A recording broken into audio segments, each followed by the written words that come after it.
One nation one election के प्रस्ताव पर वोटिंग का मामला, व्हिप होने के बावजूद सदन से गैर हाजिर थे 20 सदस्य। बीजेपी अपने 20 लोकसभा सदस्यों को नोटिस भेजेगी। वोटिंग के समय गैर हाजिर सदस्यों को नोटिस भेजा जाएगा। गैर हाजिर सदस्यों को बीजेपी कारण बताओ नोटिस भेजेगी, उनसे कारण पूछा जाएगा। दरअसल आपको बता दें कि आज जब लोकसभा में यह बिल पेश किया जाना था, उससे पहले ही बीजेपी ने सांसदों के लिए व्हिप जारी किया था, लेकिन फिर भी 20 सांसद गैर हाजिर थे। और पटना से आपको इस वक्त की बड़ी खबर बताएं, जेडीयू ने अहम बैठक बुलाई है। कार्यकर्ता सम्मेलन के बाद यह बैठक बुलाई गई। पदाधिकारियों के साथ प्रदेश अध्यक्ष की बैठक, उमेश कुशवाहा बैठक कर रहे हैं कार्यकर्ताओं के साथ और सम्मेलन की समीक्षा ली जा रही है। चुनावी मोड में जेडीयू है और जेडीयू की तरफ से कार्यकर्ता सम्मेलन आयोजित किए जा रहे थे हर एक जिले में, और आज उसे लेकर यह अहम बैठक बुलाई गई है। कार्यकर्ता सम्मेलन के बाद यह बैठक की जा रही है, फीडबैक लिया जा रहा है। उमेश कुशवाहा जेडीयू के प्रदेश अध्यक्ष कार्यकर्ताओं के साथ बैठक कर रहे हैं। और देखिए, प्रशांत किशोर की पार्टी जनसुराज को बड़ा झटका लगा है। जनसुराज की कोर कमेटी गठित होने के साथ ही पार्टी के 2 कद्दावर नेताओं ने इस्तीफा दे दिया है। जनसुराज के संस्थापक प्रशांत किशोर को भेजे पत्र में पूर्व सांसद मुनाजिर हसन और पूर्व केंद्रीय मंत्री देवेंद्र प्रसाद यादव इस्तीफा देने की घोषणा उन्होंने की है। अपने पत्र में दोनों ने कहा कि वे कोर कमेटी से इस्तीफा दे रहे हैं। इस्तीफे की वजह को निजी कारण बताया गया है। साथ ही दोनों ने इस्तीफे की कॉपी प्रशांत किशोर को भेज दी है।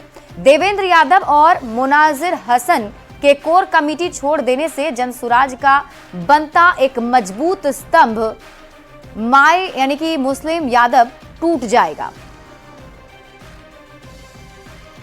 अपने दल में नाराज हैं और इन्होंने जनसुराज के कोर कमेटी पद से इस्तीफा दे दिया है। मुनाजिर जी, ऐसी नौबत क्यों आई कि आपको कोर कमेटी पद से इस्तीफा देना पड़ा? पहली बात ये कि कोर कमेटी में मुझको सम्मिलित किया जाएगा, इसका कॉन्सेंट हमसे लिया ही नहीं गया। दूसरी बात ये कि 151 आदमी की कोर कमेटी बनती ही नहीं है। दुनिया की किसी पार्टी में 151 आदमी का कोर कमेटी नहीं बनता है। वर्किंग कमेटी बनता है, एग्जीक्यूटिव कमेटी बनता है, इन कोर कमेटी नहीं बनता है। संविधान पर चर्चा के दौरान राज्यसभा में आज बीजेपी के राष्ट्रीय अध्यक्ष जेपी नड्डा ने एक बार फिर से लालू प्रसाद पर तंज कसा है। जेपी नड्डा ने कहा कि 1975 में इमरजेंसी के दौरान मीसा यानी maintenance of internal security act के तहत लालू प्रसाद जेल में थे। बेटी का जन्म हुआ तो मीसा नाम रखा, लेकिन आज वो उसी कांग्रेस के साथ हैं। लाख से ज्यादा लोगों को मीसा और डीआईआर में बंद किया गया। अब देखिए, ये जर्नी में बातें आती हैं तो ध्यान में रहती है। मनोज जी बैठे हैं, हमारी मीसा भारती जी पहले सदस्य रही हैं यहाँ की, आजकल लोकसभा की सदस्य हैं। आप लोगों को मालूम नहीं होगा उनका नाम मीसा क्यों पड़ा।